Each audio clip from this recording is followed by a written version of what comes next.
Right, good evening everyone, and Merry Buddhamas.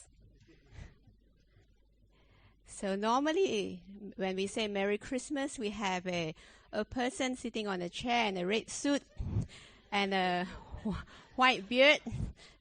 You know who he is? Yes. But we have Buddhamas, we have someone with brown robe and a bald head. Right, welcome everyone to Wat Chetawan. Tonight, another Dharma talk by Ajahn Brahm. We are also having, during the daytime, a meditation retreat here. So the yogis or the retreatants are those wearing the red tags. They've been working very hard, meditating from very early this morning, before 6 o'clock till now. So, very good effort. They are still practicing very well. They will be practicing till the end of this week. They are practicing also noble silence. So even though we are having a Christmas day or Buddhamas day, they may not be too sociable tonight. So thanks for your understanding. We're very honored here to have Ajahn Brahm to give a talk on this Buddhamas night. And tonight's talk will be about 1 hour, then followed by questions and answers. Questions from you, answers from Ajahn. And if you like to pose a question, there's a question box right by the door. So write down your questions legibly and drop it into the box. We'll move the box to the front after the talk tonight for Ajahn to answer. We will try to finish about 9:30 to give our yogis a rest after this talk, and also Ajahn. So I do ask for your understanding on this one. Without further ado, let's put our palms together and clap, if you like. So welcoming Ajahn Brahm to give tonight's talk on the fourth factor of Eightfold Path, right action. Ajahn. Very good. So tonight's talk is about action, and I'm an action monk. I don't just sit here and do nothing. Actually, I do when I'm on retreat, but I also work very hard for the Buddhist religion and also other religions and other good causes in the world. So I'm not just somebody who talks, I also do things. And one of the things I do out of compassion for each one of you, for all the people who want to make good karma, is I receive your food out of kind. So as well as talking, I eat a lot too. But because the story of Father Christmas, Santa Claus, reminded me of this story. Many people come up to me and said, Ajahn Brahm, we want you to live a long time. Please don't eat so much. Eat so much of my food, but not the other person's food. He says, you're putting on weight. But don't worry, because I'm scientist, and some years ago I got an article from a science magazine, and it took away all my worries about being overweight.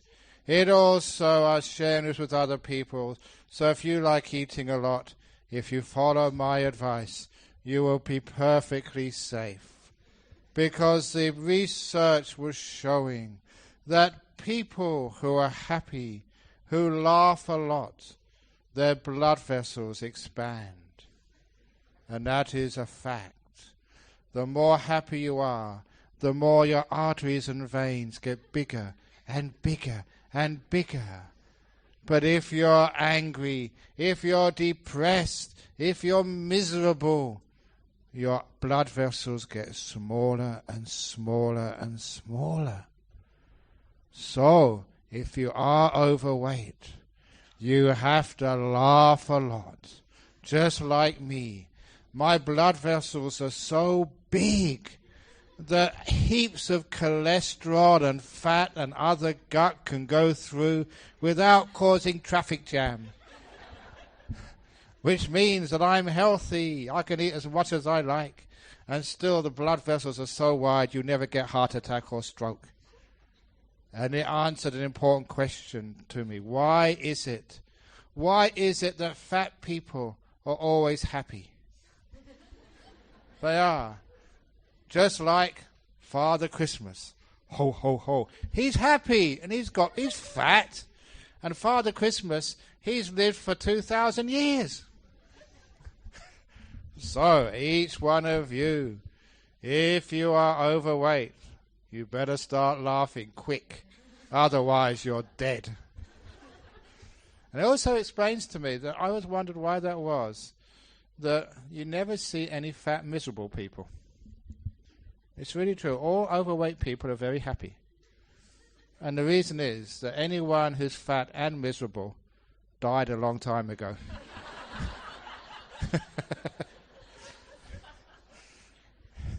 So for right action, if you do eat a lot, you have to laugh a lot. Keep them balanced and then you'll be okay in this world. But anyway, the reason I eat a lot is because Buddhism is expanding in the West. And I have to...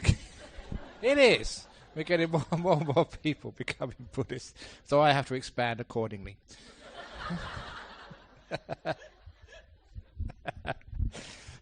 So anyway, thank you for making me laugh, because I can live a few more years now.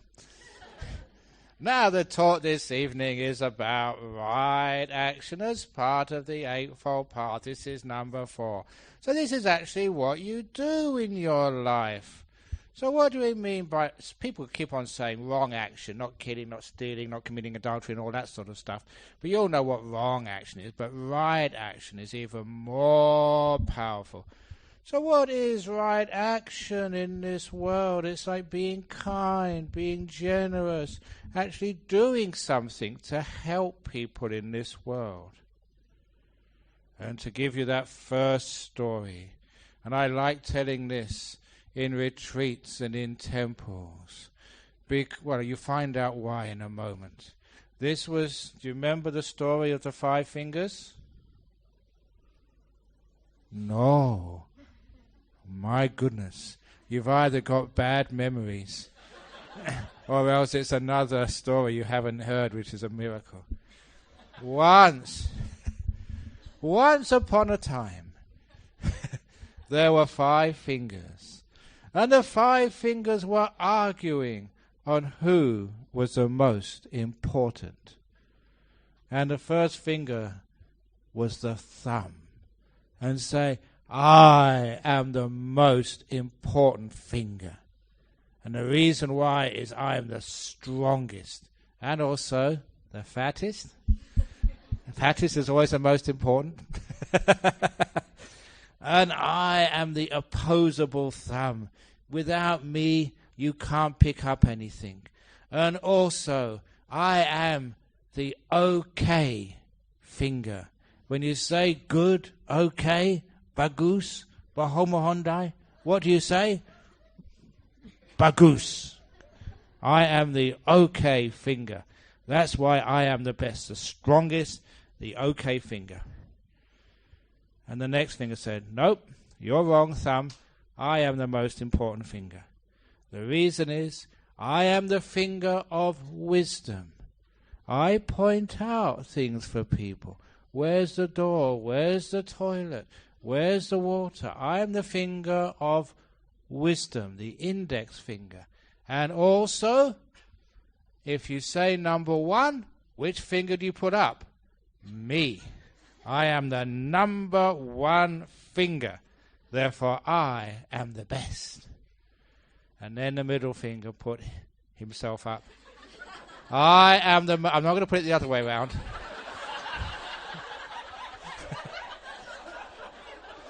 I am the most powerful finger. If I put that the other way around, it really upsets people. No other finger can get a reaction like I get. And also, I am the tallest finger, so I can see further. And also, last of all, in Buddhism, didn't the Buddhism praise the middle way? And I am the middle way finger.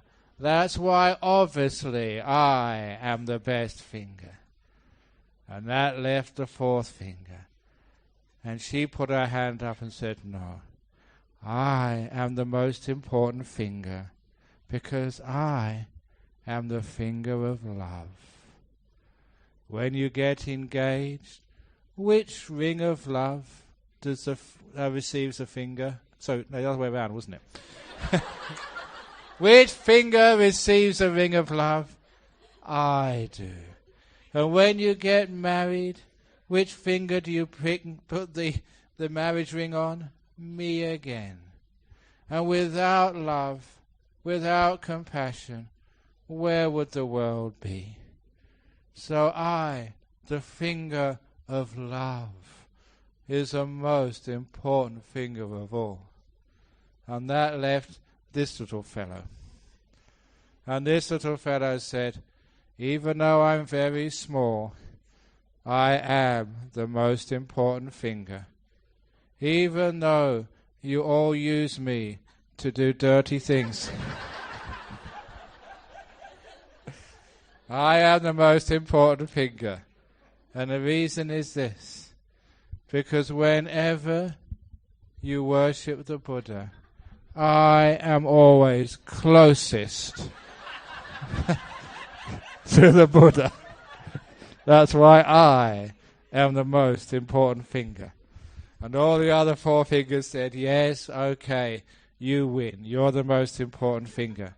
And in any temple, like what Chetawan, in any organization like the BGF, the most important person, the one who is closest to the Buddha, is the one who does the dirty stuff, like washing the dishes and cleaning the toilets. So if you want to be close to the Buddha, clean up. So that way you get people to clean up after the retreat. So that's the 5 fingers on who is the most important person. The person who does the work. So that's why right action is really important. Many people talk about things, but how many people actually do it? We have a rule in Bodhinyana Monastery. Ask the other monks, they will say this is a rule which we enforce. If any monk has an idea, they have an idea is, let's renovate the toilets. They have an idea, let's build a statue. They have an idea, let's extend the road. Then if it's your idea, you have to do it. That stops a lot of ideas. Because people love ideas. They say, oh, let's do this, let's do that. But no, they expect someone else to do it. We're just the ideas people. You lazy, good-for-nothings. So if you have an idea, you have to do it, because the action is the most important. But action is hard at first. Why? Because you are all so busy. You've got so many things to do. You've got to look after your career, look after your family, look after your movies which you have to watch. So you haven't got time sometimes to go to temple? No. It's all a matter of prioritizing. To do the important things first. That's why the secret of success in life is to do the important things first. That's why in my book, Opening the Door of Your Heart, I told a story of the precious stones. The precious stone story works like this. A professor came to business school one morning, and instead of giving the usual lecture, he got out a jar, a glass jar. And without telling the students what he was doing, he got out some rocks from his briefcase and put the rocks in the jar one after the other until he could get no more rocks in the jar. And then he looked at his class and said, "Is the jar full?" And they said, "Yes, sir, it's full."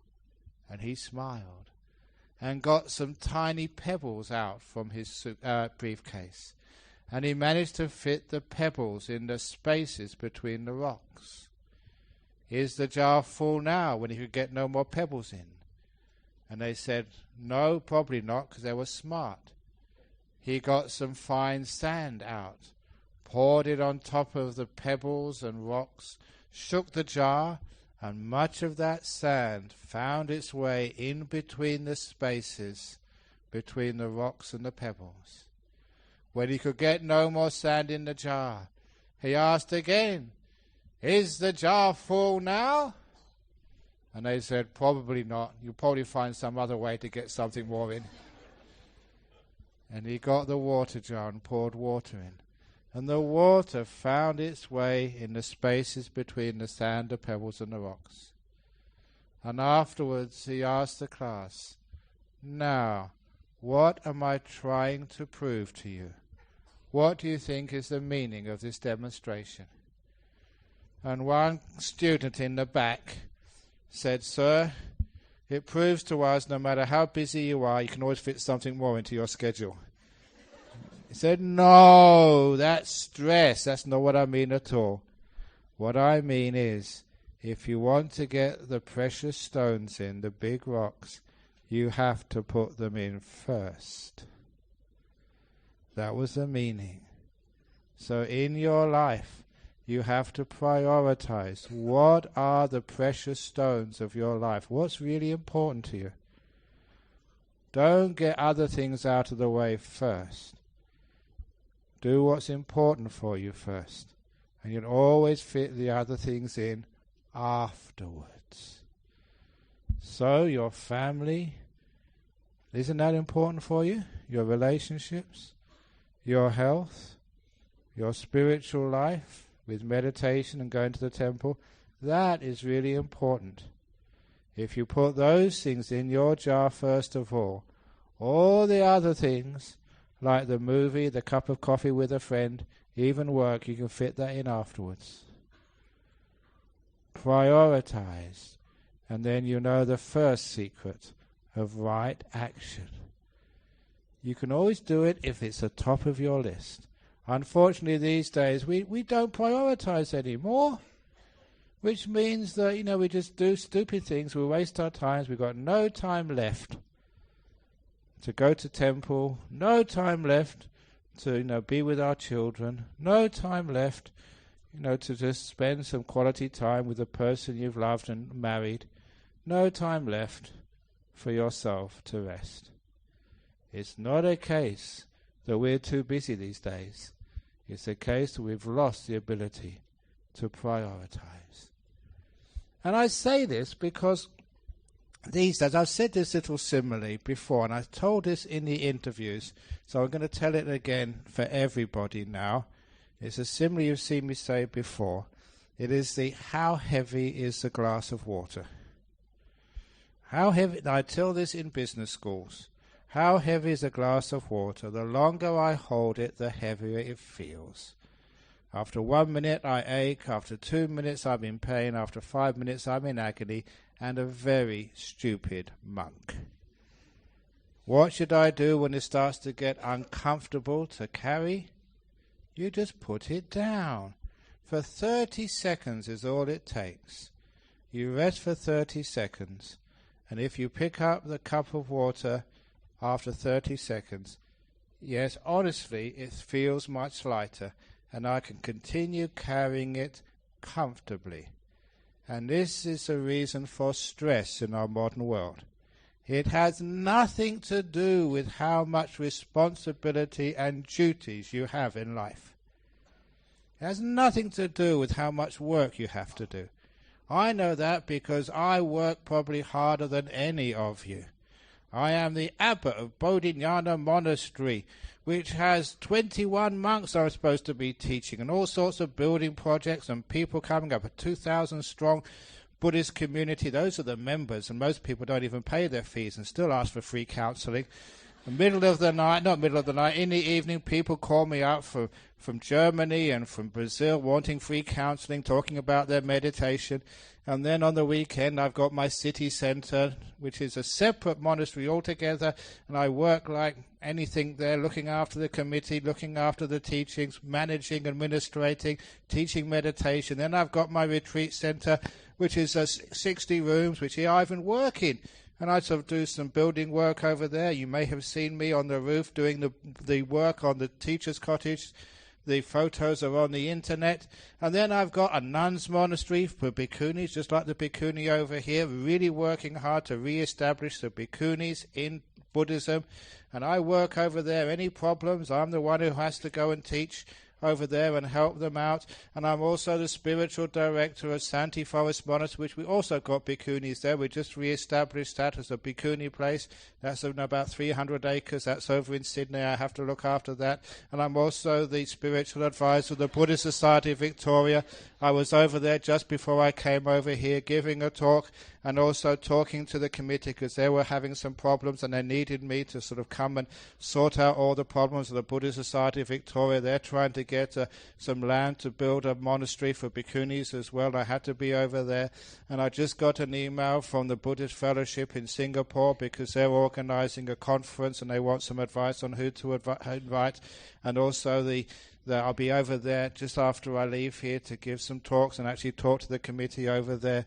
And then I've got the Brahm Society, the Ajahn Brahm Society in Colombo, and they're always trying to get me to go over there. And the Brahm Education Centre in Singapore as well. And what else do I do?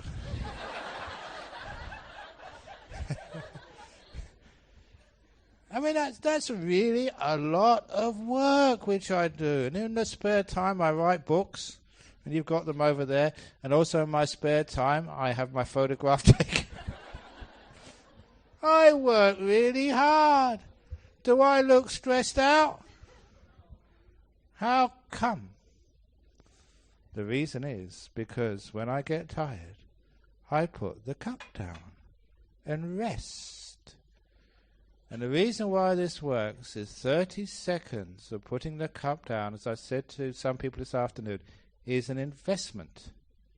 30 seconds of rest means afterwards you get more work done in less time. It's all about efficiency. That's what it is. Efficiency. So when you understand this, when you prioritizing your family, your health, your spiritual well-being by doing some meditation or going to the temple, doing some dharma, it's not wasting time. It's actually improving your performance so you get more work done in less time without any stress. Every time now I go to Bangkok, which I'm going again in July, there's another place I have to go, that I always give a talk in the Oriental Hotel, 6-star hotel. I only go to 5 or 6-star groups. BGF is 5-star.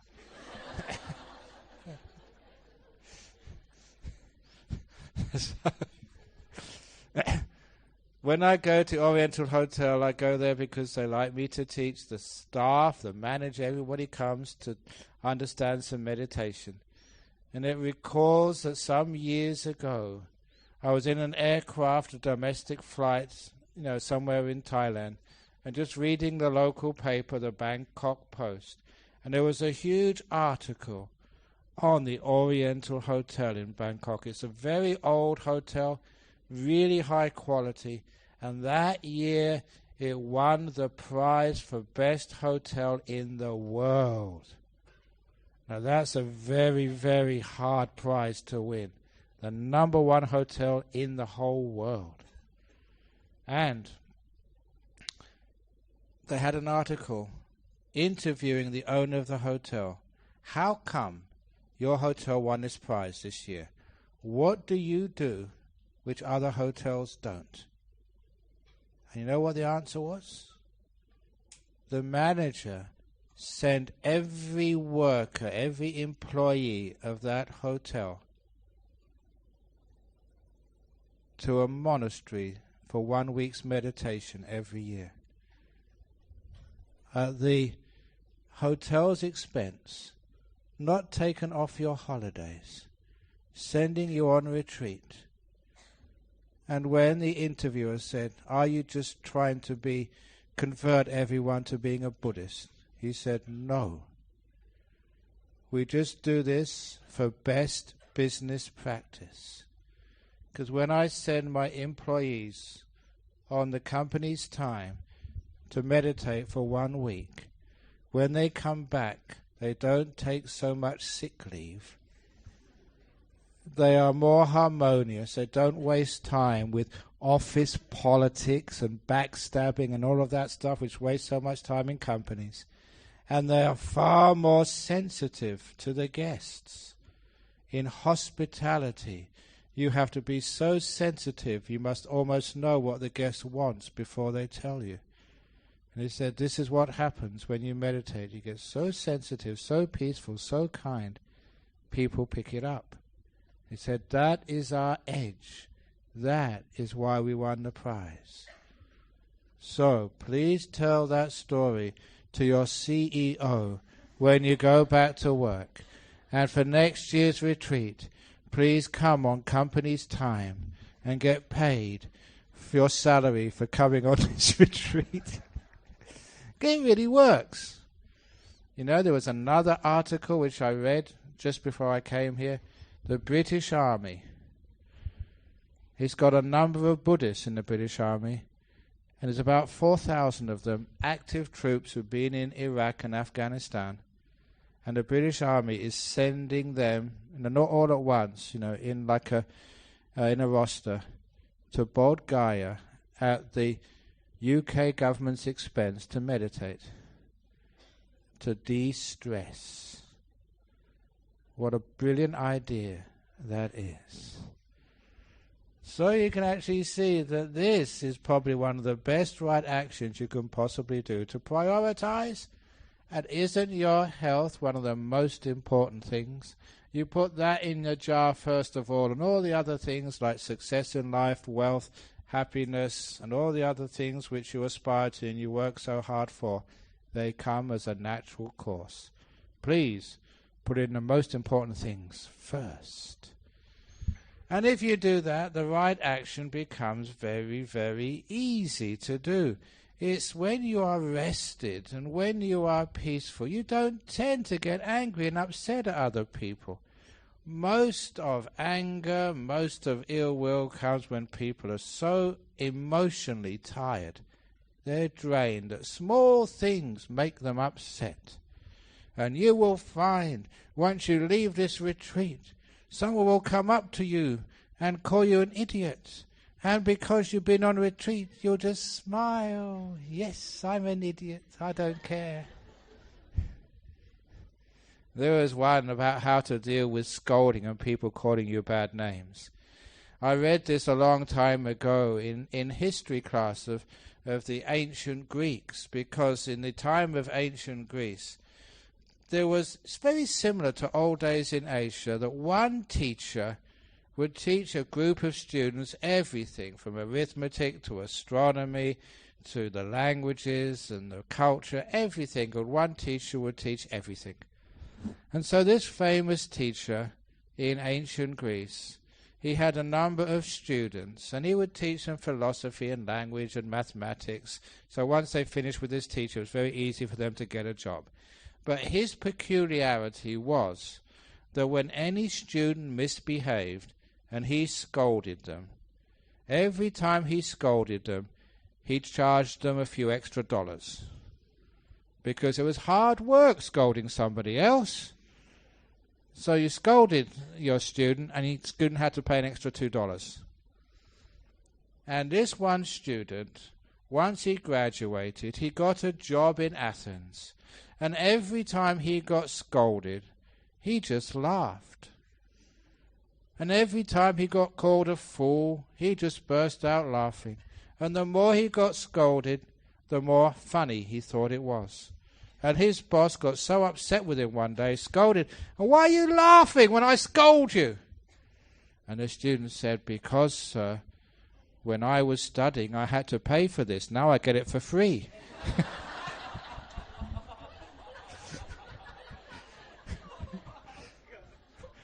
So, those of you who are parents, every time you scold or punish your child, charge him 3 ringgit. Which means that when he gets a job or when he gets married and his wife scolds him, he will just laugh. I used to have to pay for this, darling. Now I get it for free. Then they won't get so angry. So, that is like the right action, because we can actually understand as it stops us getting so upset about the things which happen in life. So right action is also what we do and how we train ourselves. And one of the great right actions is associating with good people, like monks and nuns who are wise, and we can tell you all sorts of amazing things of how to live a happy life without any problems at all. Monks are wise, nuns are wise, so this is what we're doing here, and that's why many people come and listen.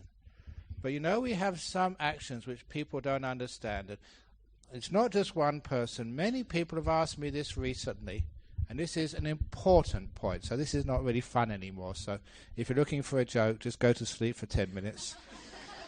This is serious stuff. Because, part of my job is to listen to people and to try and help solve their problems. And there's one problem which, half of you here have to face. If you haven't faced it already, well, maybe you're lucky you won't face it, but which is abortion. And I'm very passionate about this simply because so many women, both here and in many other countries, and also in Australia, have come up with that problem. They had an abortion, or they're thinking of having an abortion because they're pregnant. And they're wondering, is that wrong action to have an abortion? For the fetus, the little being growing in your tummy, to kill it. And I'm passionate about this because, first of all, it's mostly men who tell you whether it's right or wrong. The Pope, the Imam, all the priests are men. So number one, they don't know what they're talking about. So I put my hand up. I have never been pregnant. So I don't know what it feels like. But I've met enough women who have been through that to realize they go through so much pain making that decision. And I realize, as a man, as a monk, as a spiritual leader, it is not my right. I have got no jurisdiction to say that's right or wrong, to condemn or praise anybody. The whole idea of people judging you when they don't know what you're going through, that I think is wrong action, the judging. But what I do know that whenever you're making a decision like that, the right action, according to the Buddha, is when you're making a decision to check that you're not acting, number one, out of selfish desire, chanda. Number two, you're not acting out of ill will. Number three, you're not acting out of stupidity. And the most important, you're not making a decision out of fear. Those what the Buddha called the 4 agatis. The selfish desire, ill will, stupidity, and fear. Never make a decision based on any of those 4. So if a woman is contemplating an abortion, I ask her, please check. I'm here to help you make a good decision. And whatever decision you make, I'm here to support you before and afterwards. I will never criticize you. I will love you to bits no matter what way you go. That's the door to my heart is always open. And my goodness, women who make those decisions need that support 100%. It's so hard to get that from people.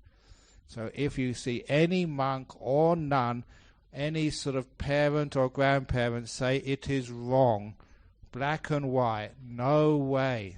They don't know what they're talking about. It's far more complex than that. It's never black and white. So number one, ask yourself, am I making a choice out of personal desire, ill will, stupidity, or fear? You ask any woman who's been through that, and no. They consider it so deeply. It's such an important decision, they will never make that decision heedlessly. When they make that decision, whichever way they're going to go, because it's made in the right way, it's always a right decision. Remember karma. The law of karma is all about the action, but the most important part of the action is the intention behind it. What did you mean to do? What was the intention? What was the state of your mind? Was it selfish? Was it ill will? Was it stupid? Was it out of fear? So these are ways of checking it out. And for those of you who are worried about what happens to that being who almost made it into the human world but never did, I usually like giving a simile, because I love giving similes so people can understand from experiences in their daily life what happens.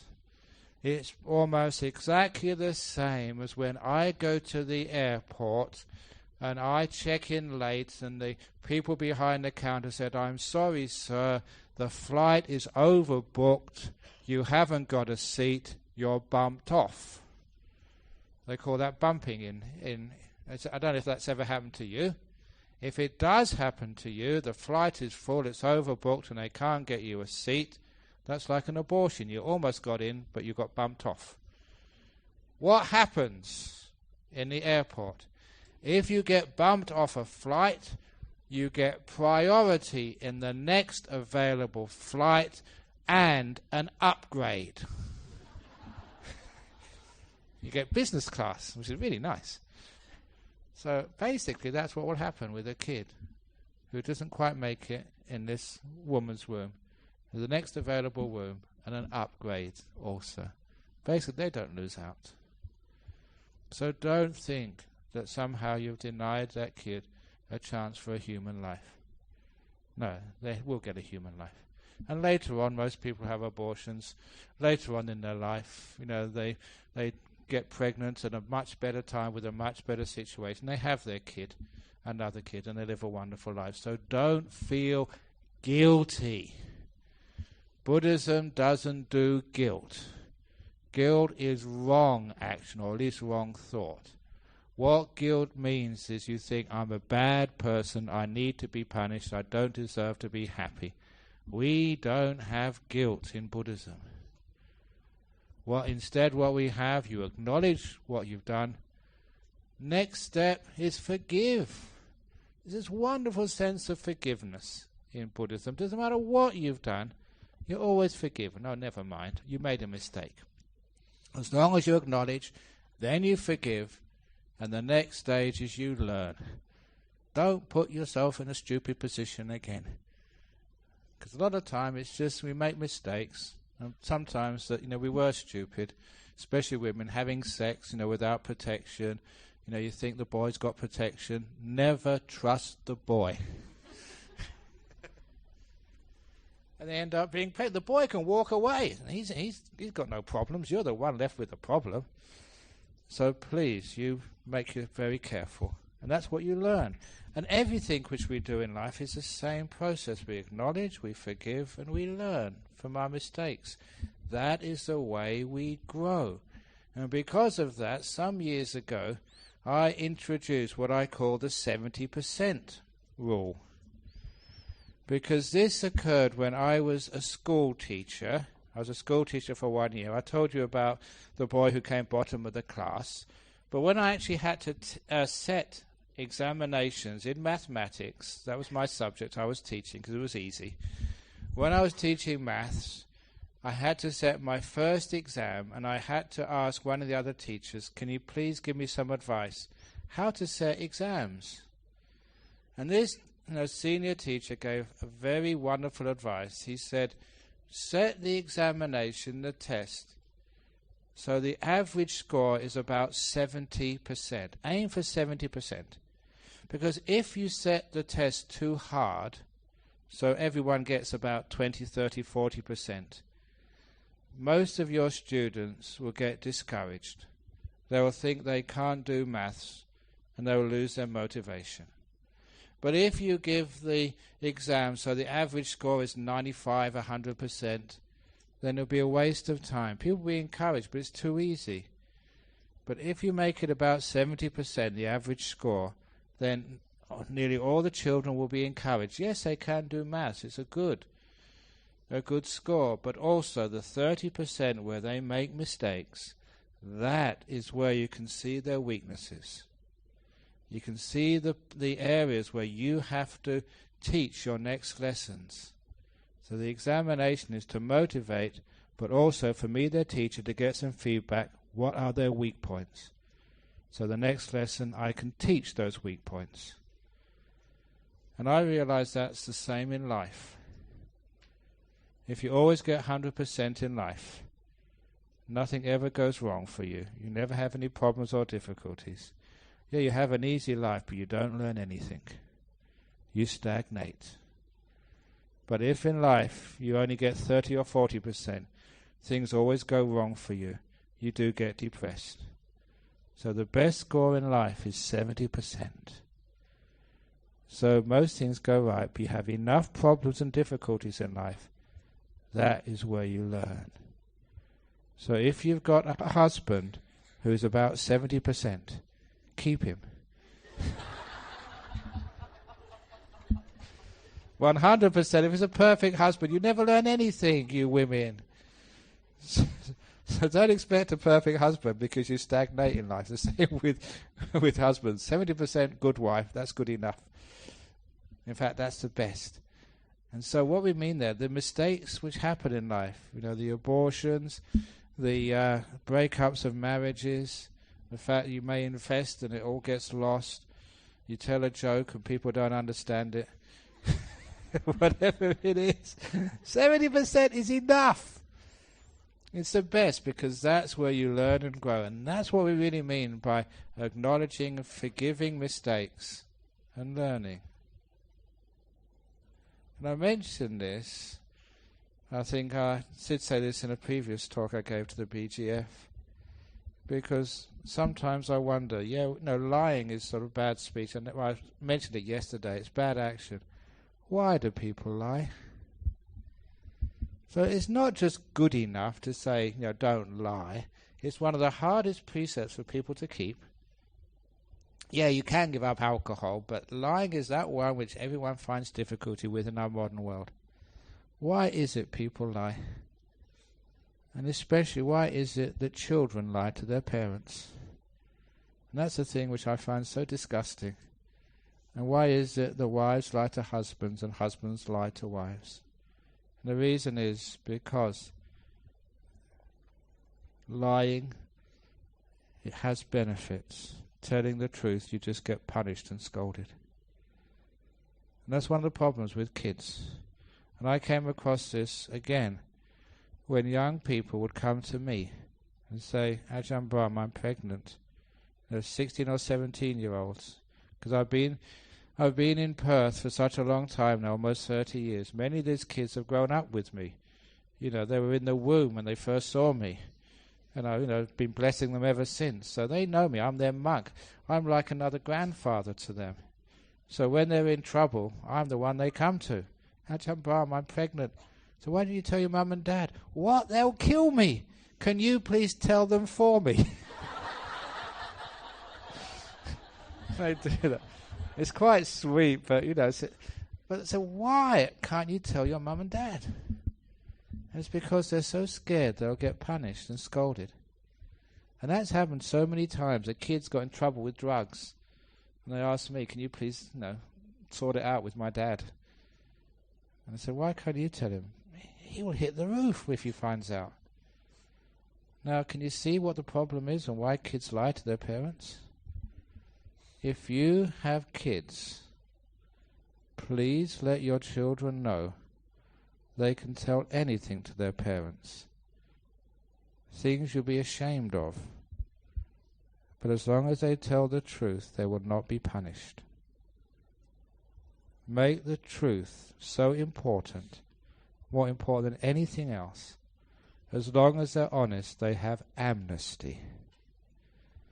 And if you can do that, your kids, your children who will face problems in life, they'll always know they can come to their parents when they're in the biggest of trouble knowing the parents will help them rather than scolding them. Those are the times a young girl needs their parents most of all. They're in trouble, pregnant, their son is in trouble with drugs. They need all the help they can get.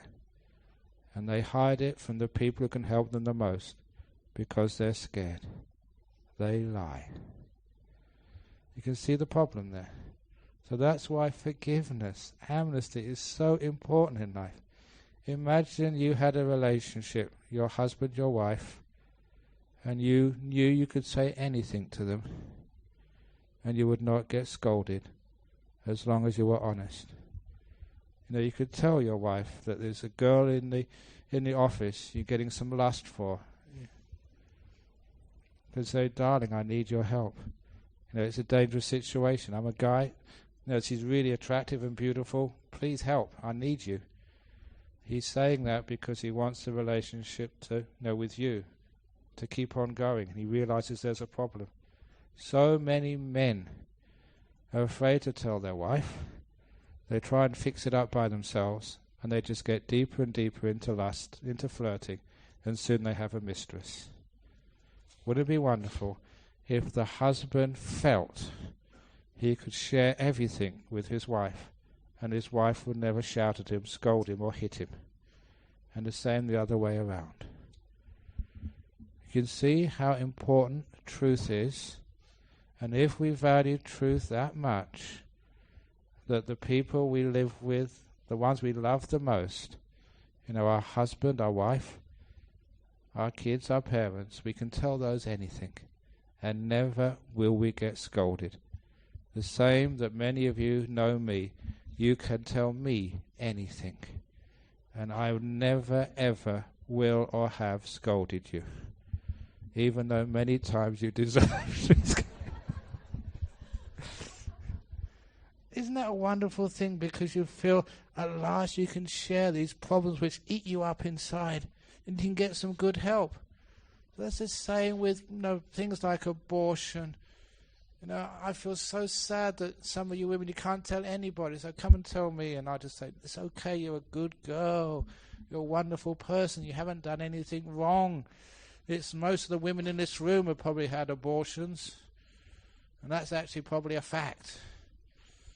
But we don't like telling it because we're ashamed. Don't be ashamed. Just acknowledge it, forgive it, learn. It's not a bad thing. You tried your very best in life, but it never worked out. It's the wrong time and place to have a kid. So please don't hurt yourself on that. You're totally, absolutely, 100% forgiven, and I love you to bits no matter what you've done. Even Angulimala, he didn't kill babies, he killed grown-up people.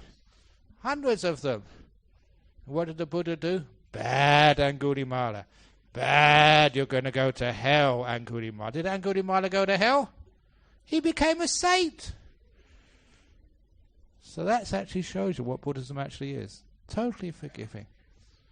Kind, gentle, accepting, valuing honesty and forgiveness above any type of punishment. I don't do punishment, and neither should anyone in Buddhism. We're a kind, gentle. There's other ways to solve the problems, as I think you understand. So when it gets to things like abortion, come on, give yourselves a break, women, and don't allow yourselves to be judged by men, except me. But what other things? Always want to say that right action is actions. It's not just not doing anything wrong, doing things which inspire you and energize you. It is hard work being Ajahn Brahm, but I get so much energy when you start helping and serving others. There's one key story, because I learned, you read this in the books, you read this in the sutras, you hear it from your teachers, but you never understand it as much as when you practice it yourself and find out, my goodness, this actually works. It's not theory. It's actually nature's truths. And this is compassionate serving others, looking after somebody else. Now, I did mention in brief about washing Ajahn Chah's toe the other night and how much happiness and energy I got out of that. There was another time when 3 of my friends were about to ordain as monks. And it was the rule established by Ajahn Chah at that time. If you're going to ordain as a monk, you have to make your set of 3 robes yourself, starting from white cloth. You have to cut it, sew it on one of these treadle sewing machines, no electricity. That took a long time because we're men, we're not used to sewing. We had to do it all by ourselves and learn how it's done. And then once the robe was all sewn up, which took a couple of days, then you had to dye it. And to dye the robe, we used jackfruit wood. So get some old timber from a jackfruit tree which had died, with a machete which you had to sharpen yourself, learn how to do that. Chop the wood into little chips, and then we put it in this big metal basin. You put on the outside ash so the metal basin didn't get charred, hauling water from the well, there's no tap water, finding wood to light a fire, and just boiling the water, putting the chips in, and then the sap would come out, straining it, and then boiling it again to concentrate the sap. 3 robes took a lot of dye. And then we'd have to dye the robes 3 or 4 times, and when it was dyed, a natural dye, you had to keep turning the robe, otherwise the dye would streak until it held. That was so labor-intensive. It was taking these monks about 3 or 4 days, and you had to do it 24 hours, no sleep. And these 3 monks had been going for 2 days already. About 48 hours they hadn't slept. And it was the evening. I'm a compassionate monk. I always think and I practice compassion is even more important than the rules. It's actually the heart of the rules. So even though I was breaking the rules by going to help them, they're supposed to do it themselves. I went to them after the evening meeting about 10 o'clock and said, you guys, you go and have a rest. I'll look after the dye pot tonight for you. They never argued. They were off. Never seen them move so fast. Because I know what it's like when you haven't slept for such a long time. It's torture. And then I just looked after the dye pot all night by myself, and I'm making the dye, straining it. And when it got to 3 o'clock in the morning, that's when the bell went in the monasteries in Thailand. And they all came back again. I said, oh, thank you so much. And we had a few hours sleep. That was lovely. We feel okay now. That's all we needed. And then I went off to, instead of take a rest, it was the morning meeting, the chanting and the meditation. I never had so much energy. The chanting was a loud voice, a meditation perfectly straight, no snoring, so please don't snore in the hall in the morning. We've already had complaints. If you find someone snoring, you got compassionately. So even if it's me. So please don't snore, it's disturbing people. So I had full energy that morning, and I hadn't slept all night. I'd been working hard. And in the morning, after we finished the morning meditation and chanting, and we set up the hall, we went on our arms round, and on the way back, I asked one of the senior monks, said, this is really strange, I'm sorry, but I admit I broke the rule last night. I helped these monks, let them have a rest. And the head monk, head monks are also coming. I said, oh, that's okay. It's a very wonderful thing you did. So well done. But then I said, why am I so alert? It's got so much energy. Well, usually in the morning I'm sleepy. And he said, because you helped somebody else. And just those simple words, thought, my goodness, that's true. That's where all the energy came from. Simple self-sacrifice and serving others. And it's amazing how much energy you get just by not thinking of yourself, but just helping others. Helping other people do the wash up, even though it's not your turn. Just helping somebody else with the cooking or just cleaning or whatever it is. You wouldn't believe how much energy you get from selfless service. So much so that I tell many people who suffer from depression, yeah, you've got to take those pills for the time being, but if you want a much better therapy for depression, go and volunteer to do some community service. But I can't, I've got no energy. Exactly, that's why you need to do some community service. Help somebody else. You do that. Go and wash the floors in a hospital. Go and just help sweep out the BGF, whatever it is. Not only are you closer to the Buddha, you get huge amounts of energy. And that's where I get lots of energy. Working hard for other people. And that's also why I have fun. They didn't let me do it. But as I was coming in here, I opened the door for one of my attendants. Come on, you go through. No, I can't go. I'm supposed to open the door for you. So I had to go through. So it's great fun when you do things like this. You're serving other people, helping other people. And we have great fun like that in monastery because over in Perth, I've taught this for such a long time. It doesn't matter how senior you are. If I get to the door first, I'm opening it, you go through. And I do that. It's fun. It energizes you. And, we respect one another. We respect our seniority, who's the teacher. But it's the fun of doing service.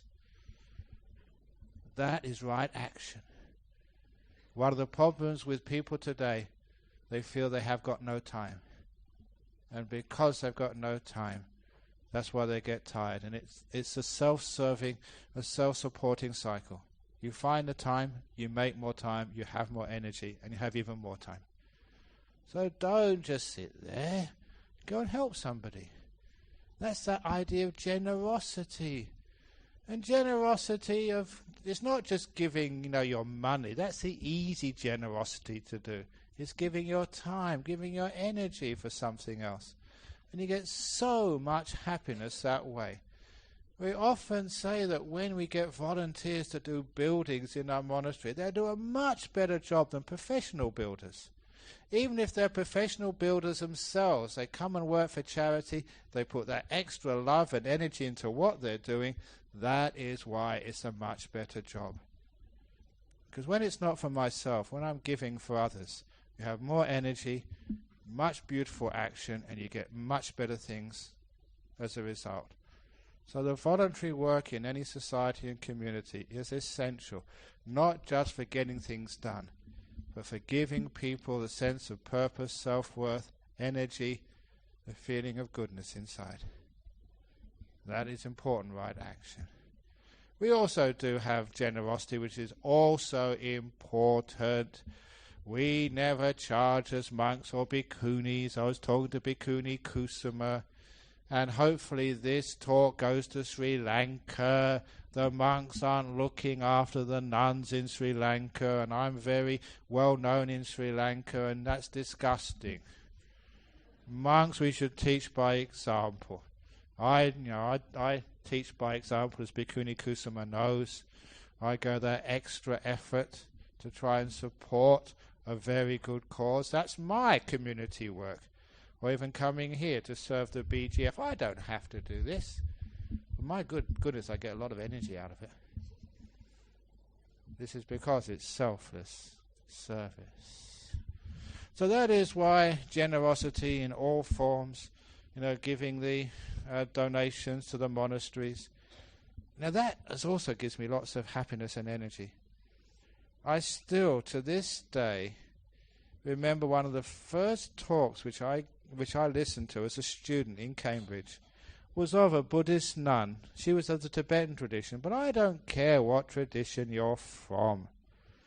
As you know, that I am trying to be as eclectic as possible and try and bring all the traditions together. So when people ask me, Ajahn Brahm, what tradition are you from? And sometimes, I go to Mahayana temples and I say, how many students have you got? And they say, oh no, we don't want too many students because we're too busy meditating. And I say, I'm more of a bodhisattva than you are. I sacrifice myself for others. And I say, yes, you're more Mahayana Ajahn Brahm than we are. And I am. Look how much I sacrifice and serve other people. Or is that stupidity? No, it's not. It's just love, it's kindness, compassion.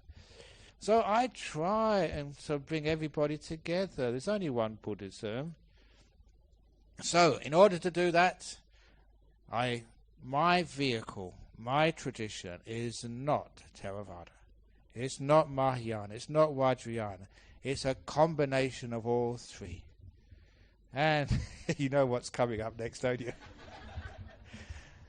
The name of it, I take the H from Hinayana. The next three letters, the Aha, from Mahayana. And the Yana from Vajrayana. H plus AHA plus Yana. And what does that spell? Yana. And that's my vehicle. I'm a Yana monk. And isn't that a refreshing tradition? Giving sort of fun and happiness to what you're doing. That's where you get the energy from. So this is actually right action. To laugh is right action. It's a wonderful generosity of spirit, because when you laugh with other people. It's a wonderful way of getting harmony. And sometimes I've told jokes to Catholics and Anglicans and Muslims, and they all laugh together. And in that moment where we're sharing the stupidity of human life, the funniness, everybody gets a joke, and we're one again. We're together. Like laughter unites people. It reminds me of the story of the Christian, the Jew, and the Buddhist. Now, the Christian priest, the Jewish rabbi, and the Buddhist monk, who met together for interreligious harmony. And they used to have talks, and they realized that talks are not enough. So they had a lunch every day, every week. They made sure it was before 12 o'clock so the Buddhists could actually join in. And they realized the lunch was not enough. They needed to have more social interaction to get to know each other and trust each other. So one of them, the Christian priest, said, why don't we just play a game of cards? That's what we do for social. And one thing led to another, and the game of cards turned to all-out gambling. And that was against the law. And somebody let on that this priest, this rabbi, and this monk were gambling, and they got arrested by the police. And they had to go to court. And the judge got the Christian priest up first of all. He said, no, you're a man of religion. I'm not going to mess around. I'm just going to ask you, were you gambling? And the priest very quickly rolled his eyes to the sky, forgive me, Lord, and said no. And so the judge never saw that, a quick look up to the sky, forgive me, Lord.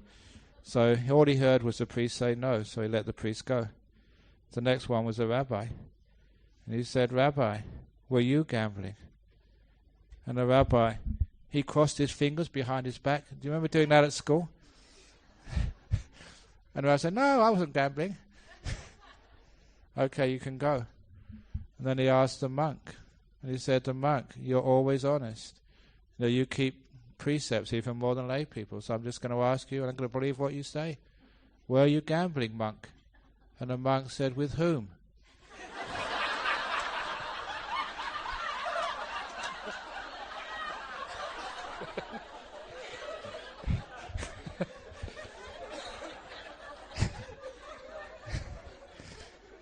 And straight away, didn't you feel harmony with one another? All laughing together? So never underestimate. I don't tell these jokes just for entertainment. It creates a great sense of, esprit, of like working together, of a group. Telling jokes in the office takes away the office politics, creates harmony, creates a team. That's why humour is really important in religion, to overcome the barriers between people, between traditions. And not only is it right action, it gives you good health. It clears all the arteries, even if you're overweight. And it gives you the energy. So these are some of the right actions which are important in life. So just because it's 9 o'clock already, so I better stop and answer some questions now.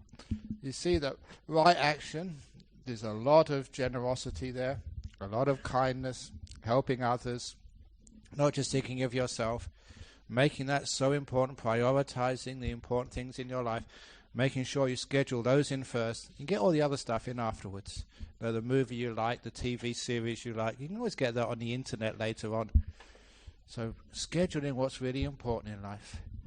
And that becomes your right action. Creating peace and harmony in our world. You're creating a beautiful world, and that also creates the energy, like when I served other people, the energy, so that when I had the time to be still and peaceful, had so much good energy inside, it's very easy to get good meditation. Just finishing, that it was a surprise to me that even when I was a young monk, I was always into serving the other monks. For years I was doing their visas for them, for Thailand. And some of the other monks said, no, you go off and meditate, I'll do the visa for you. It was a lot of hard work. But when they came back from the mountains and I asked them how their meditation was, surprise, I found my meditation was far deeper and more profound. And at first I couldn't understand that. Well, you had so much more time, and I was doing work and just meditating in the evenings and the early mornings, not as much as you did. How come that my meditation was deeper and more profound? And I realized afterwards, because right action. I've been helping others. I've been serving others. I was being selfless, and I got so much energy and joy out of that. And that energy and joy was the reason my meditation was strong. So you have to balance your life. Even if you think that just being a hermit in the jungles you'll get great meditation, it doesn't work that way. The hermits in the jungles meditating day in, day out get very dry. They haven't got the joy, the oomph to take their meditation into deep stages. Balance it with your service to the community. Not too much, have time for yourself. Prioritize. If you find the right balance, the middle way, the right action is a huge support for the stillness of mind which takes you all the way to Nibbana. There we go. Okay, now the right action is also sadhu, sadhu, sadhu. Very good. See, that's right action because it makes you happy.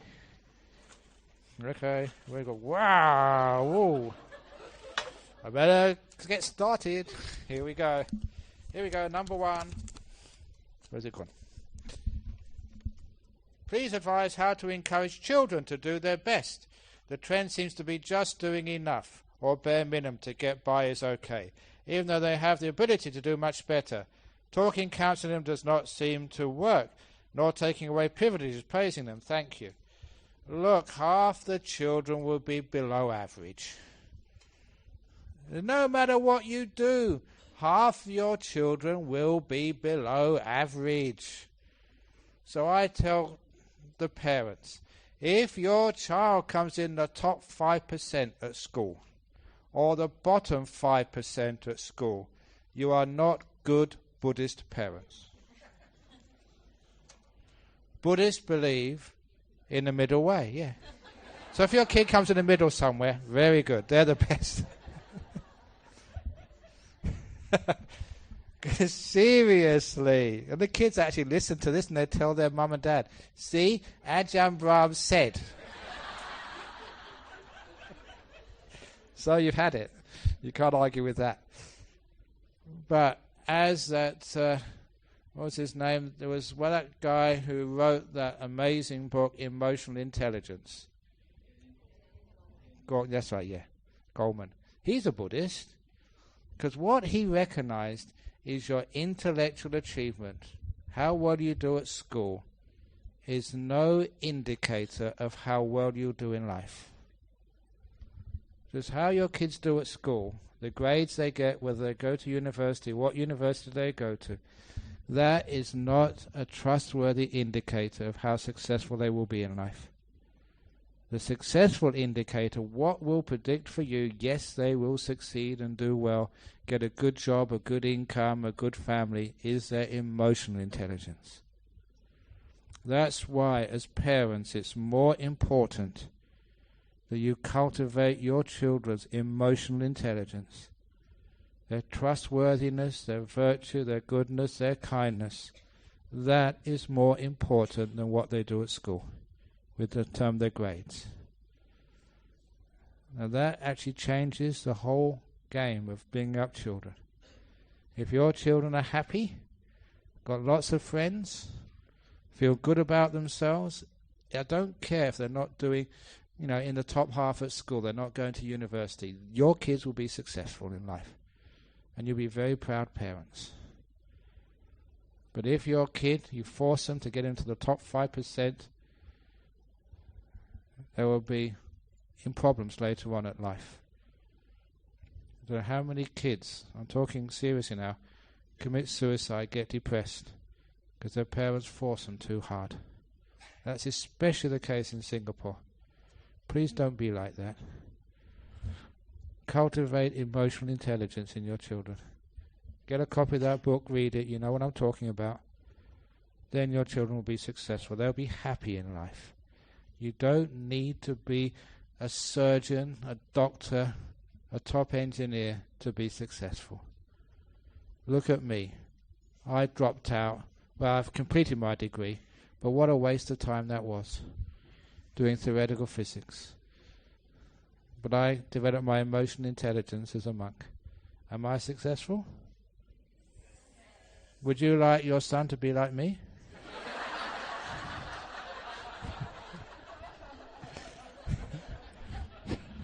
Yeah, I told this to the Chief Reverend, Kesri Dhammananda, a long time ago, and he thought it was very funny. He repeated it. In Malaysia, people are so happy when somebody ordains as a monk, as long as it's not their son. Somebody else's son, oh, I'm so inspired, so wonderful, great, but not my son, please.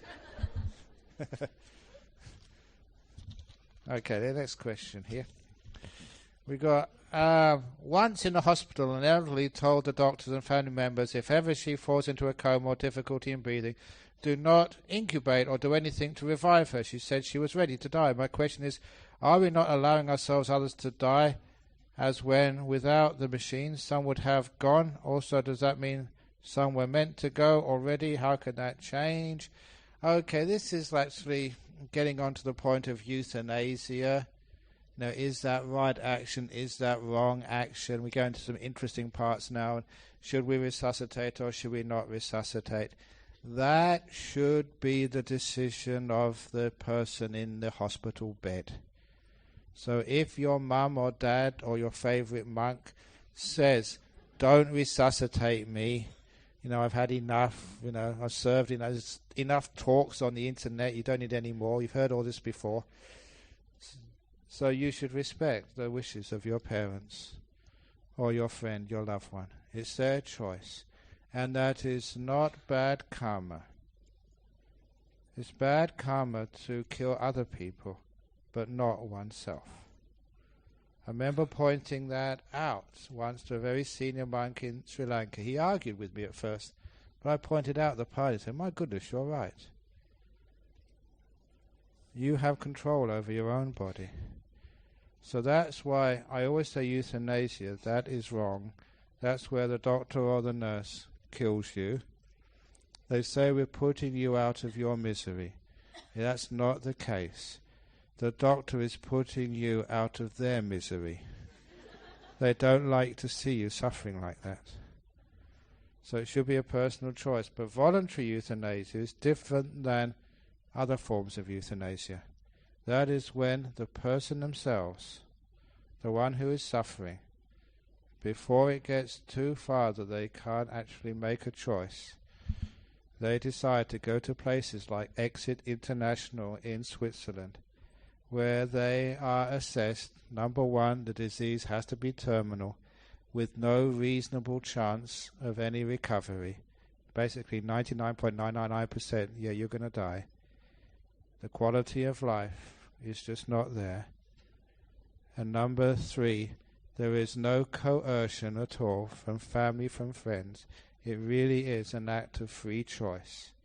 And that takes a lot of time, making sure that they're not depressed, they're not in some sort of psychological distress, they're in full command of their senses, and it is a free choice. And then they're given the means to end their own life. And that's very popular in the West. Many people want that, but governments don't allow it. In some places they do.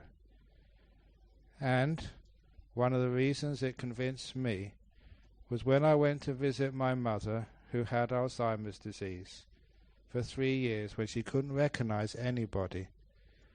I didn't find that her condition was so terrible, because she always had a very positive attitude in life, and that attitude remained when she had Alzheimer's. She was not suffering at all. You could see that. I knew my mother, even though she could not recognize anything. She was pretty easygoing. But there was 2 other patients in that ward who were terrified, because I sat next to one of them, and every moment they were waking up in a place they couldn't recognize, sitting next to people they didn't know. That's what happens in Alzheimer's. You're waking up in a strange place every moment of your life with people you don't know or trust. They were in terror, and that was constantly.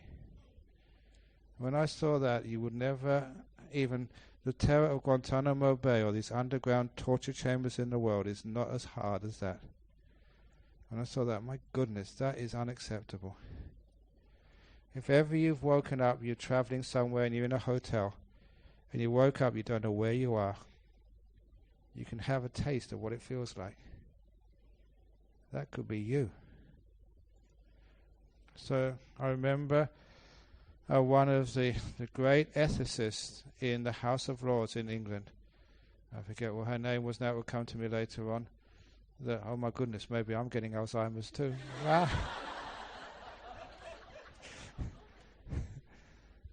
That she said that was one very convincing argument to allow in special situations voluntary euthanasia. So people don't go that far. Before they get there, it's their choice.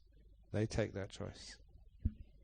And I know from my readings of the Vinaya and the suttas that that is not considered to be unethical. That is your choice. You take control of your karma.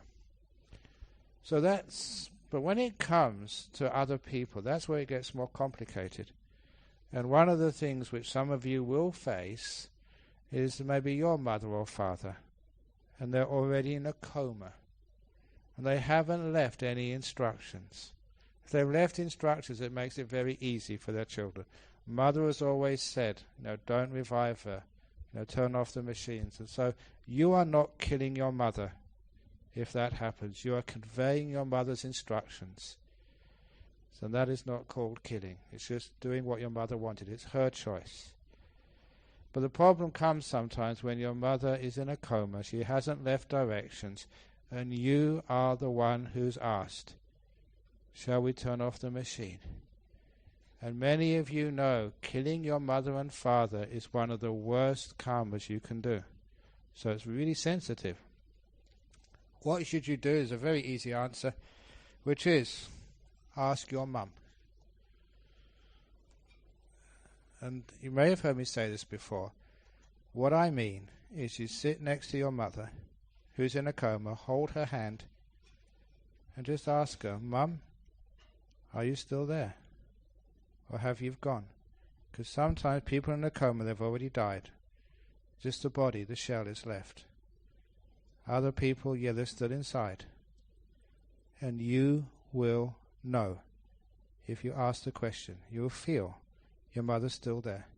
If she's still there, keep her going. If she's gone, telling the doctor to turn off the machine, you're not killing her. She's already gone. The stream of consciousness has left. She's dead. I've done that many times, helping people, because maybe they're not sensitive enough. The classic case was this Vietnamese guy. He had a bypass. Some bypasses, they don't recover. He was on the edge of life and death. I don't know how I did this. I visited the ICU about 4 or 5 times a day for 3 or 4 days. I did that because I realized he really was on the edge. He'd be going, I'd do some chanting, some meditation, bring him back again. They'd call me again, he slipped off again. I brought him back again so many times. But the one last time I went there, I went into the hospital, ICU, thinking I'd just get him back again. But when I sat next to him, it was totally different. He'd gone. There was no one there. You could feel it.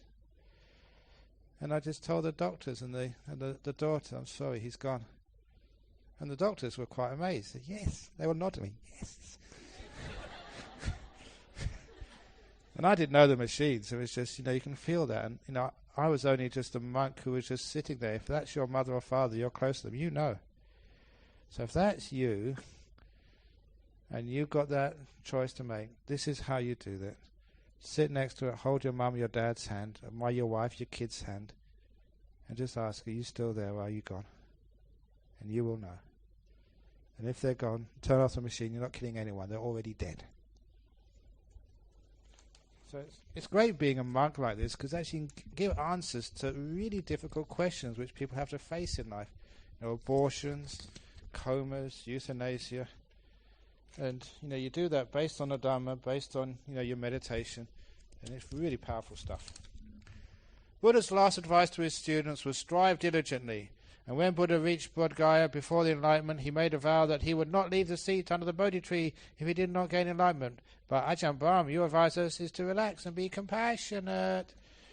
Will we gain enlightenment if we are too relaxed? Should we not strive harder? Thank you. Well, it's a bit late now, so I'm going to put that question until we do the right effort, which is only another 2 nights' time. So that's coming. I'm not avoiding the question because that comes in right effort. So that's number 6. So that's today's today, Tuesday. That'd be Thursday. Dear Ajahn Brahm, I find myself with some tears during meditation. How is that possible? If it's not sad, more happiness. I am a man having some tears. Seems embarrassing. No, ask all the girls. Take, oh, wonderful. You're a sensitive man. And the next question is, are you single?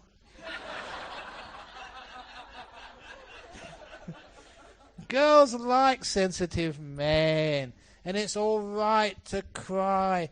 I cry many times, especially when I get inspired. And I always cry when I go to India. The 2 places I cry are on the Vulture's Peak, and also when I see that beautiful statue at Benares, the Dhammachakra. Yeah, because I don't know why it is. It's just so beautiful. It gets me every time. I just burst out into tears. The first time I saw that statue, I'd seen it on the front cover of books, and I went to the Deer Park in Benares. Afterwards, I went into the museum and I went looking for it. That's the only reason I went in there, to look for that statue.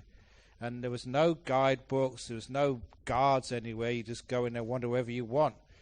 And so I was looking for it, and I turned the corner. It was on the end of the passage. Oh, it's so beautiful. I don't know why, but sometimes statues, pieces of art, are just perfect. And that's one of those statues which really gets to you deep inside. I don't know why. The most beautiful Buddha statue in the world is there. The next time I went there, I was taking a group of pilgrims. I was well prepared, that I'm not going to cry this time. I know how powerful it is. And a group right in front of everybody. And I don't mind that. And the third time, it was inspiration. It just gets right inside of you and just tears come out. The third time I was prepared for this. And I was actually looking forward to have a good cry in front of my favourite Buddha statue. And then I told people, look, I get emotional in front of this Buddha statue. Don't mind if I cry. We turned the corner. I was ready for a good cry.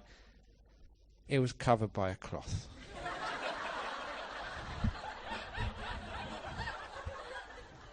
They were painting. And that was really disappointing. That really taught me expectation.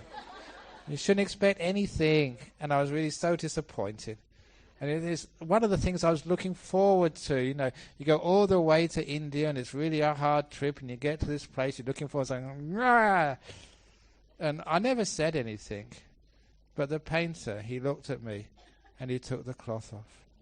Oh, that was wonderful, because it taught me about expectation, but I got my reward in the end to see my favourite Buddha statue. And you get inspired. So tears of joy like that, please go for them. Just cry. You're a man. It's called piti. It's one of the forms of piti, and that's what's supposed to happen. When you meditate, you get joy, and sometimes it gets too much and just tears come down. It's very wonderful for you. It's right action. It's not against the precepts. Go for it. Okay, that's the one. I'm not going to finish all of these. I've got all these to do in 5 minutes. I have no issues with the past and future. It's a present moment instead of my breath. I took on the rising and falling of someone snoring. That's my meditation object. It went on for hours. How best to overcome such hindrances? This is what you should do, because if someone is snoring in here and they're fast asleep, get a couple of friends, they're fast asleep, lift them up and take them outside. And so when they wake up, how do I get up here? How do I get up here? Now you're allowed to just tap them and say shh. So that's okay. So you can actually just tap them and just tell them to shut up. Dear Ajahn, one of the factors of enlightenment is investigation of the Dharma, an investigative quality of the mind which examines, which explores just here's the elements of mind and body works. What are the elements of mind and body? Well, first of all, I'm going to give talks about the insight practice which happens when you get into deep meditation, and why you need the Dharma in front of you first to investigate it. Some people don't investigate the Dharma, they investigate all sorts of stupid stuff. And that's not investigating Dharma, that's investigating snoring.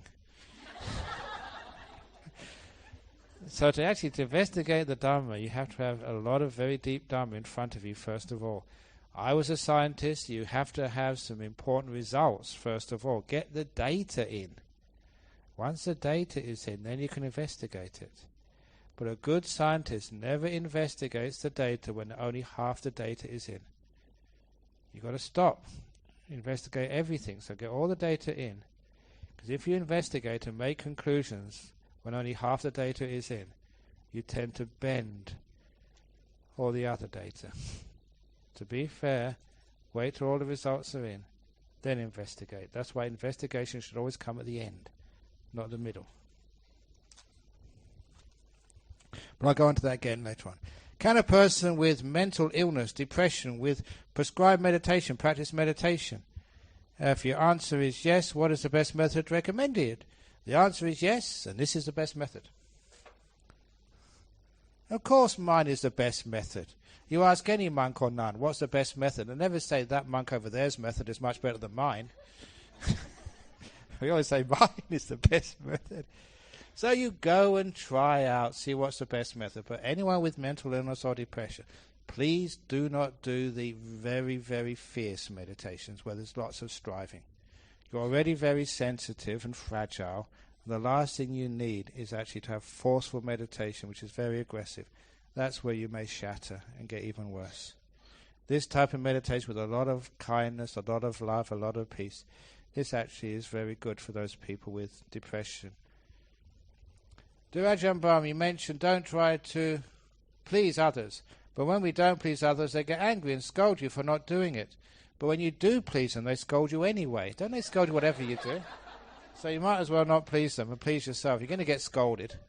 That's like me. I never plan the future, because when I don't plan the future, things go wrong. When I don't plan for the future, things go wrong. When I do plan for the future, they go wrong anyway. Either way, it goes wrong. So I've got nothing to lose. I might as well not plan and enjoy myself. That's the way. Try to please others. They scold you anyway. Doesn't that happen? You're so hard to please your husband. You keep pleasing and he still scolds you. It's true. So you might as well just enjoy yourself. I'm not going to please you. I know you're going to scold me, so scold me now. When we went on that trip to India, there's one fellow. He's actually from Malaysia. He's just actually gone back. Otherwise, he'd come for the talks. We had this rule. Any complaints on the pilgrimage, you get fined $5 and we give it to some charity at the end of the pilgrimage. It's a nice way of raising money, Because, when you're on pilgrimage in India, sometimes the food is difficult, sometimes you're late, the roads are all difficult, you have to go and to do your business in the paddy fields. It's really rough and coarse. So sometimes people complain. So instead of getting people complaining, we all have to do this. We can't do anything about it. If you complain, you are fined $5. And this guy, as soon as we made the announcement, he got up $50. He put it straight in the box so he could have 10 credits. He's such a complainer. So you're going to complain anyway. People are going to scold you, so just please yourself. I start my new career with children with special needs. I love being with them and even teaching them meditation. Brilliant. My challenge is some parents... Oh, gee. The kids with special needs are great. It's the parents which are always a problem. Some parents, some deny and refuse to accept their child has special needs. Some think it's their karma. They are being punished. Oh, please. Karma is not punishment. Karma is just giving new opportunities. People with special needs, they are not worse. Don't stigmatize them. They're just different, that's all. In the same way monks are different. We have special needs too. But don't stigmatize us. We're not weird. And I'm not being punished by my karma. Ajahn Brahm's being punished. He can't have sex in this lifetime. Probably because he had too much in his last one. This is not punishment. This is good fun. So some think it's their karma. They're being punished to be such a kid. Some think it's children's karma. Some even tell me if one day the world out of resources, weakest of them is the first to be sacrificed. Oh no, they're not the weakest. Sometimes they're the best. I speak from experience because one of the things what I speak, I actually do. When I was a student, there was two of my friends. They were actually one of my best friends was a Christian. I was a Buddhist. Because he was a Christian and I was a Buddhist, we're always competing with each other. Who's got the best religion? No, it's just friends. So when I heard that he volunteered to work one afternoon a week in the hospital for the mentally disabled, I thought, he's doing that. I better do it as well. It was just keeping up with the opposition, that's all. If the Christians do it, the Buddhists had better do it as well. So I went every afternoon to this mental facility and for mentally disabled, and it was actually doing some OT work with Down syndrome kids.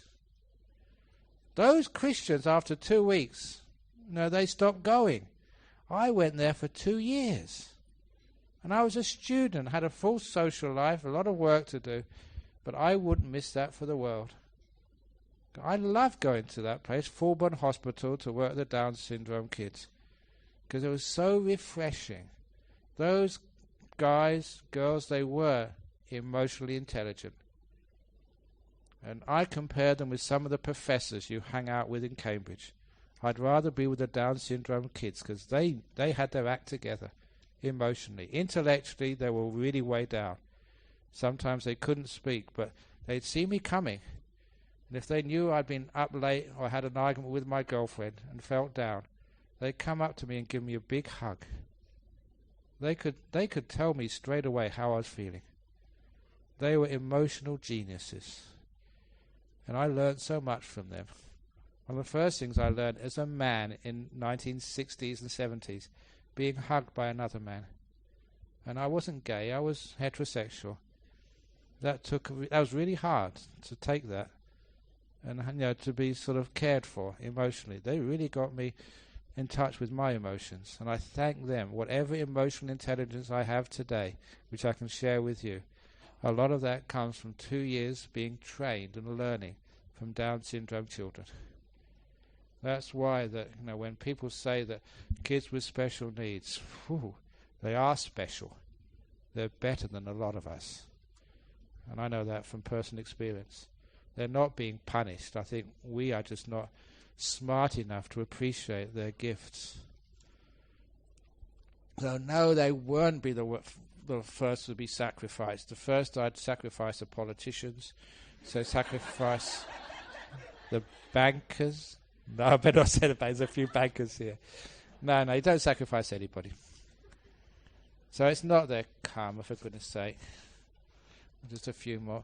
Please, I'm not going to finish this evening, so when it's time, just let me know. What is the difference between mindfulness and awareness? Can one be mindful without being aware, or vice versa? No, they're the same. It's close enough. Mindfulness and awareness, close enough.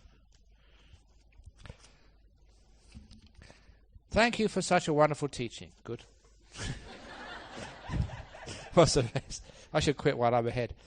There are people return from near-death experiences. Most describe seeing the light. Some see loved ones no longer alive in the earth, including children seeing grandparents they may never have met in their lifetime. Please explain.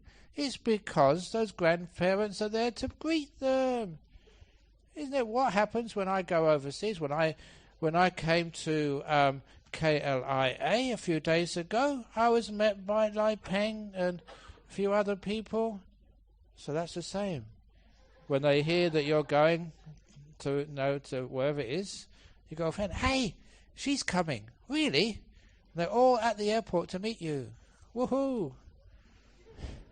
So that's actually what's really happening. It is actually real. Sadhu for the teachings as meditation. Can a retreat be conducted in 3 days, 5 days, 7 days, or even 2 weeks? Just curious. Yeah, whatever you want.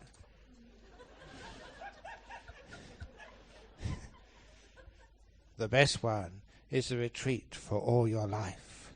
It's called ordination. That's the best. May we know why the Kammanta Sutta chanted in the morning, not recited in Pali, because you don't understand Pali. So do it in English.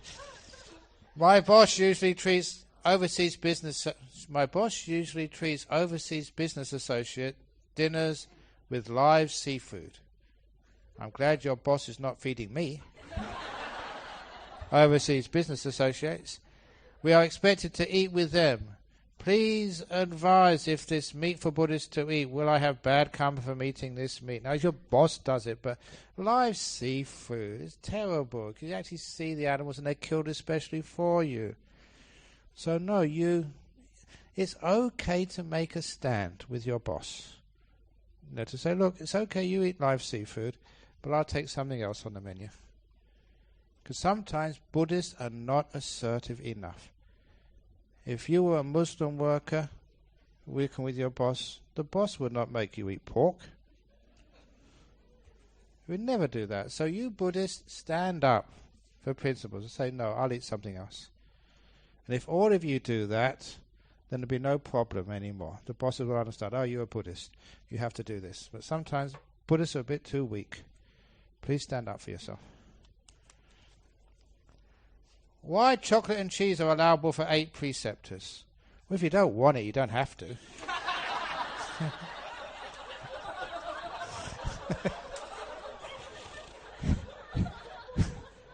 They draw a line somewhere. That's where you draw the line. Ajahn Brahm, I have a fairly easy sales job that pays well, but I'm keen to work as a counsellor to help people. I could counsel you. If you've got a good job which pays well, just don't complain. Other people might want it. It's very good. Must mean you're very skillful. But I'm keen to work as a counsellor to help people. I'm unsure if I can cope with the negative emotion of patience and stay happy and blissed out. Please advise whether I should take on this new challenge with thanks. Probably just if you've got a good job, even in your work, there'll always be people who need your help. So, you've got a sales job. It's not just the job you're doing, it's how you do the job. And I'll talk about that tomorrow's talk about right livelihood. So you don't have to be a professional counsellor. We're all counsellors. We all have friends who sometimes ask us, to have some help in their life. So still you can actually try with your friends first of all. And if you're good at it, then maybe just do some more. But first of all, keep your good job. And then do a little bit of counselling and see how you go. Is it true that if a person consumes meat that has already been prepared, he would be reborn as an animal 500 times in his next lifetime? Oh my goodness. I'm in trouble. No. Even the Buddha ate meat. Even Ajahn Chah ate meat. I ate frogs. Does that mean I have to be born as a frog? That's not true. My mother, 84 years old, had a fracture a few months ago. Now she's recovering well. For the last many months, I am the only one of 4 siblings giving her all the emotional care and attention she needs. Many times it's draining me mentally and emotionally too. At times I felt I have not done enough for her. Please advise me and guide me what to do. At 84 years old, I know that every moment counts. Yes. But as long as you're there, you're not giving your other siblings a chance to do their duty as well. So sometimes you get out of the way, and then your other siblings will have to take up the slack.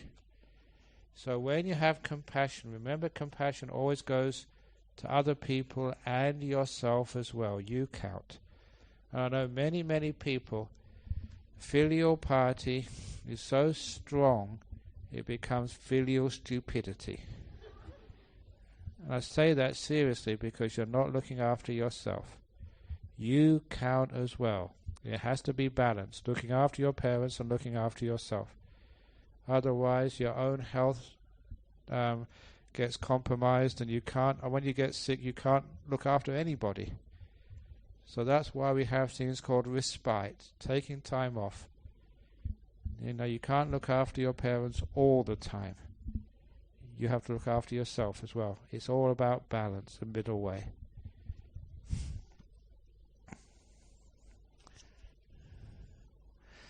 Next question. When I close my eyes and just stay in the present moment, it becomes very still and observing. Then when I observe my breath, my mind moves and thoughts creep in again. Is it possible to skip watching my breath part and still progress in my meditation? Can I just stay still and watch my mind? Yes, you can. That's a very smart question. Don't go choosing the breath. Just stay still.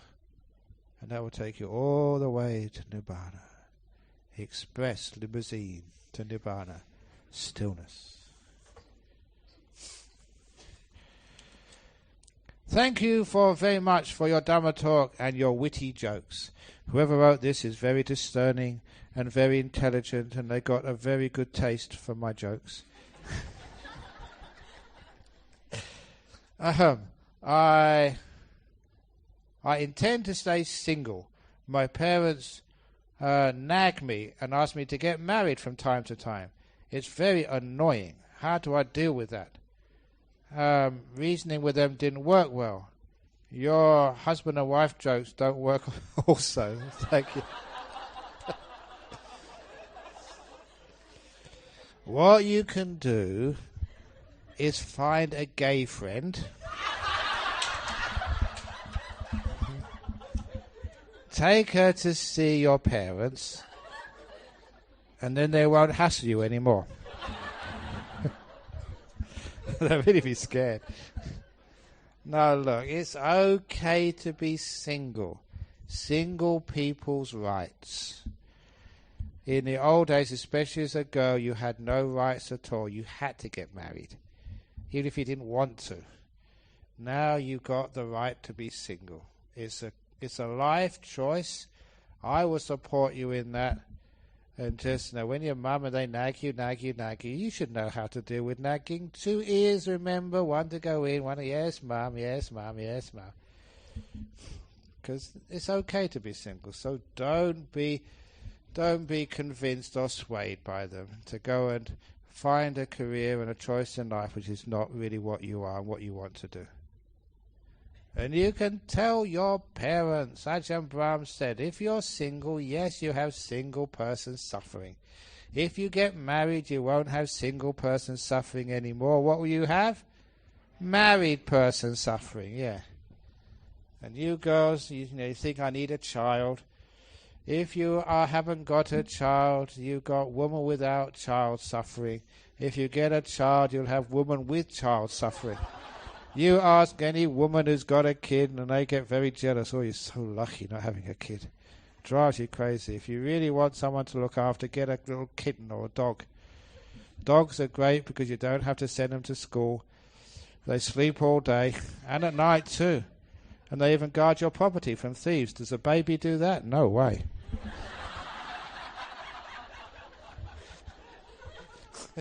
Anyway, 5 more minutes, okay. Go quick. Oh my goodness, this is so small writing. In my recent performance assessment at work, my boss listed my weaknesses as avoiding confrontational situations and not vocal enough during meetings. So did you shout at your boss and look him in the eye? What do you mean, boss? Not confrontational. Or did you just accept it?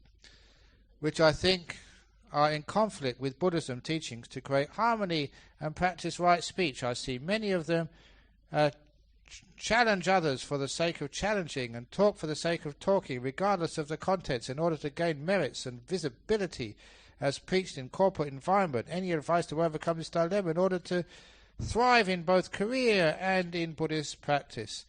In the book Opening the Door of the Heart, there's a story of the bad snake. Remember the bad snake story? So it's all right to hiss as a Buddhist, but you don't need to bite. The bad snake, he took the 5 precepts, became a good snake. He kept the 5 precepts, and then people abused him. They threw stones at him and beat him. And when he complained to his teacher, look, you can't keep 5 precepts in the business world. You've got to fight for yourself. You've got to bite sometimes. And that's when the teacher said, look, you don't need to bite. You just need to hiss, and then people run away. That's all the snake needs to do, to hiss, and you leave it alone. So you hiss from time to time. You go up to your boss.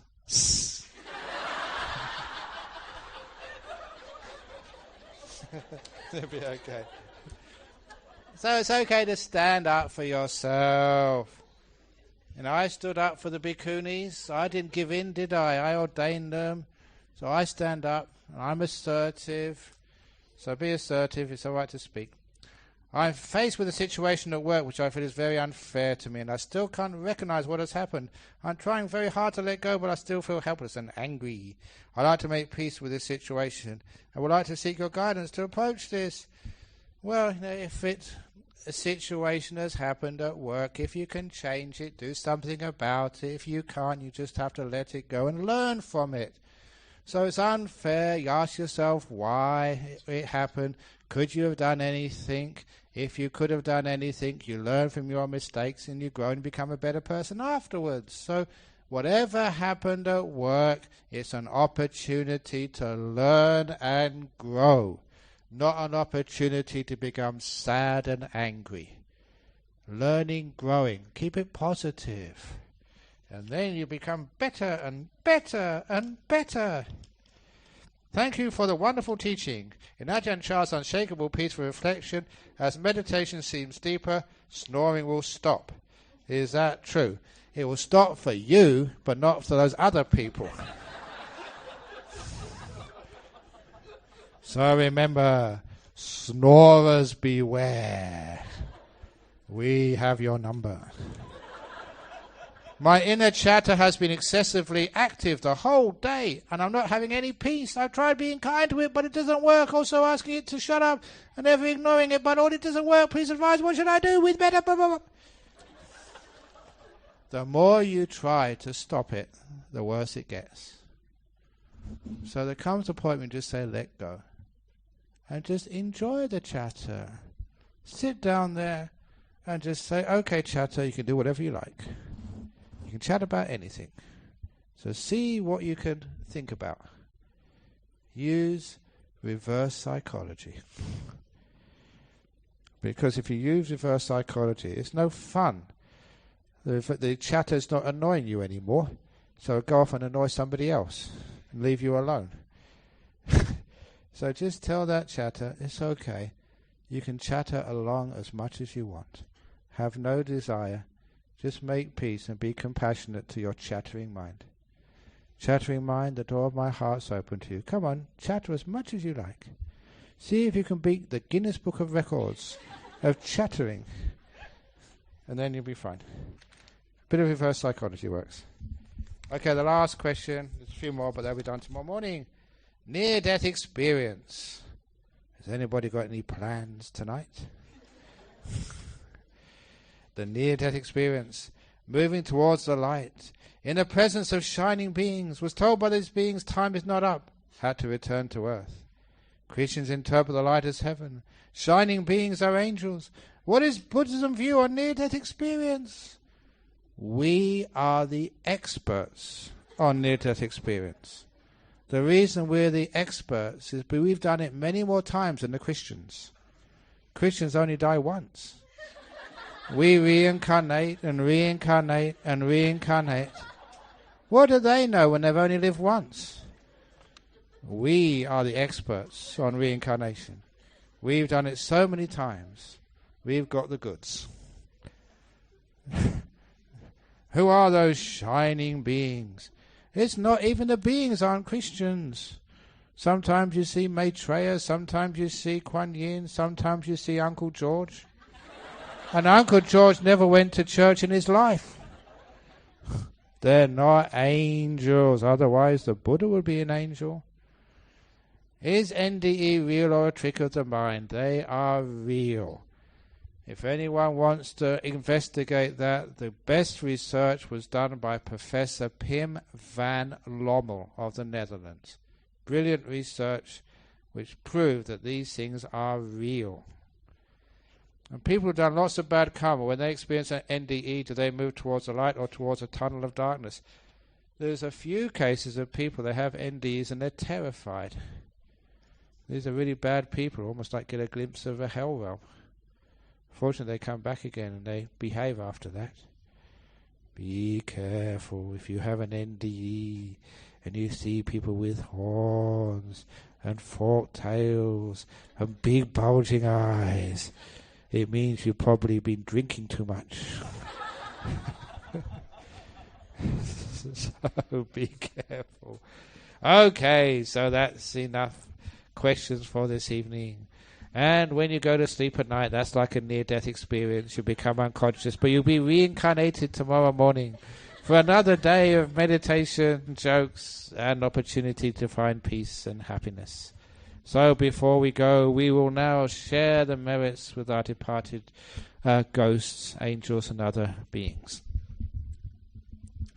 Idam men yatina hotu sukhita hontu yatayo. Idam men yatina hotu sukhita hontu yatayo. Idam men yatina hotu sukhita hontu yatayo. Sadhu, sadhu, sadhu.